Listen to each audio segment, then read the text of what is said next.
General Manager Pat Stewart was introduced on Thursday to the Husker world.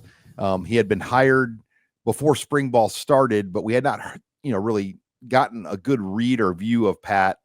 We got to meet him and talked for about 20 minutes to the media. What were your general impressions? He's an executive. He fits the profile, kind of what I was looking for. Had a presence, had a very professional manner. I didn't, you don't necessarily want to see your general manager up there putting on a show like Barry Switzer. I mean, just give me an executive, like a goofball. Yeah, a goofball. A goofball. Sure don't want to see a goofball. A goofball or a goofball. So kind of fumbled the snap there.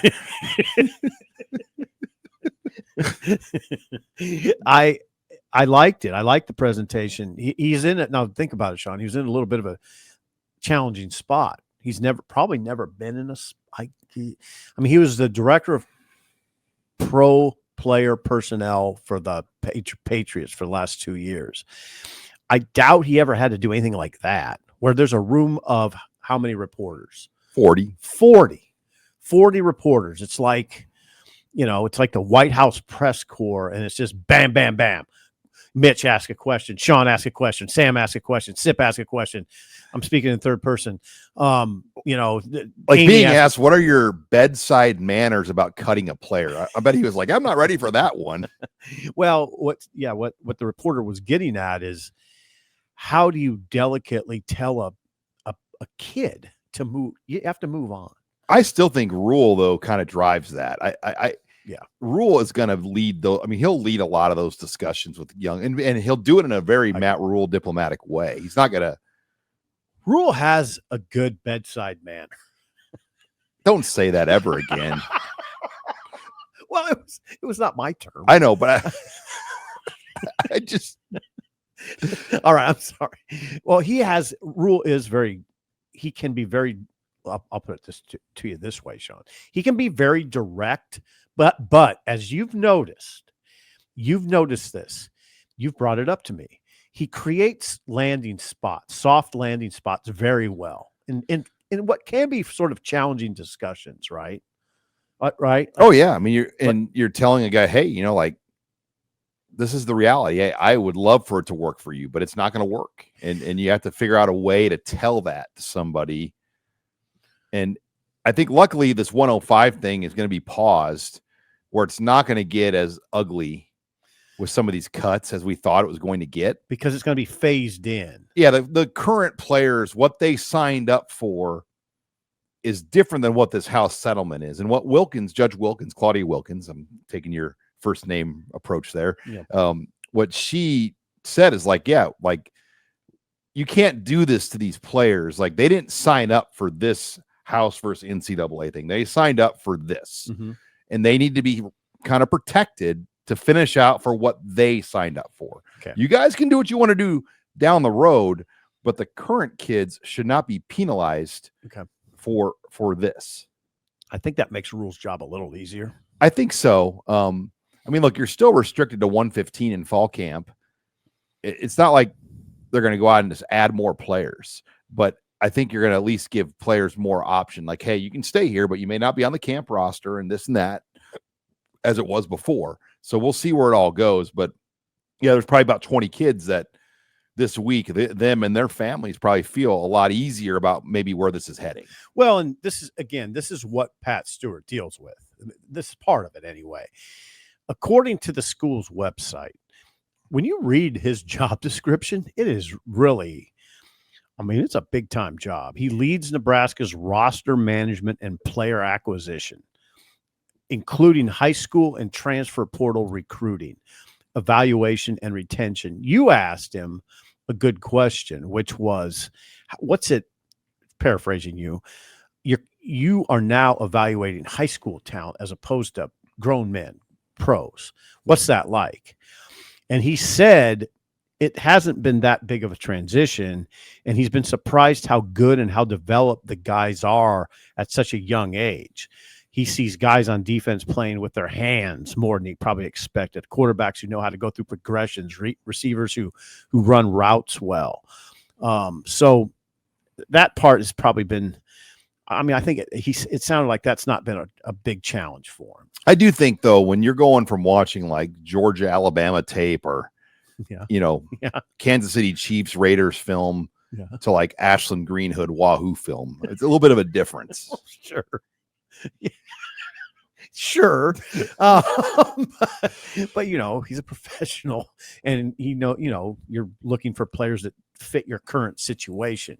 Your current situation now is Nebraska. It's not the Patriots, and you don't have Belichick breathing down your neck. And you don't also have to take as many high school players immediately. I think this model that we're heading towards is going to force more players to play at a smaller group of 5 or FCS school and kick up a notch after they play well, like Shamar Marty Brown is doing right now.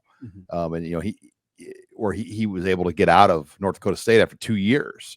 I mean, that's going to be probably more the norm, but you also need, like I asked him this question, like you need to find good entry-level purchases, like where you're like, okay, we're going to sign this guy on like almost like an undrafted free agent deal. Right.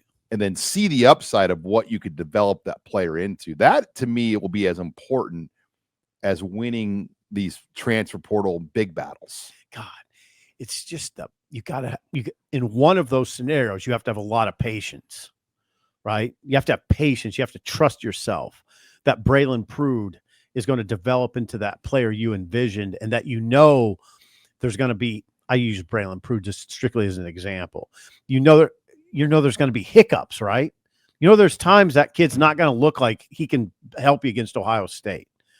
You have to have this vision of the final product or something close to the final product of, okay, now he can help us. Like John Bullock is a great example. Yeah. Like you didn't take John Bullock, and we'll talk about Gage Stenger later, but you don't take that guy to be a day one difference maker. You take him to be a year 3 or year 4 guy. But then he became sort of a terror. Yeah. Like when he fully grew up, when he found the right position, I think he found an inside linebacker position that suited him very well.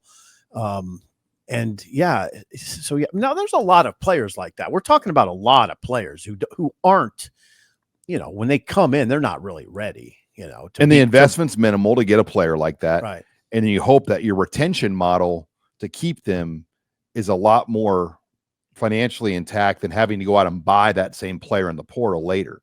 Because if you have to go out and buy, like, let's say like John Bullock, kind of a bad example, but let's say you were trying to find John Bullock in the portal. Okay. You might pay double than what it would be if you developed your own John Bullock. See there you go.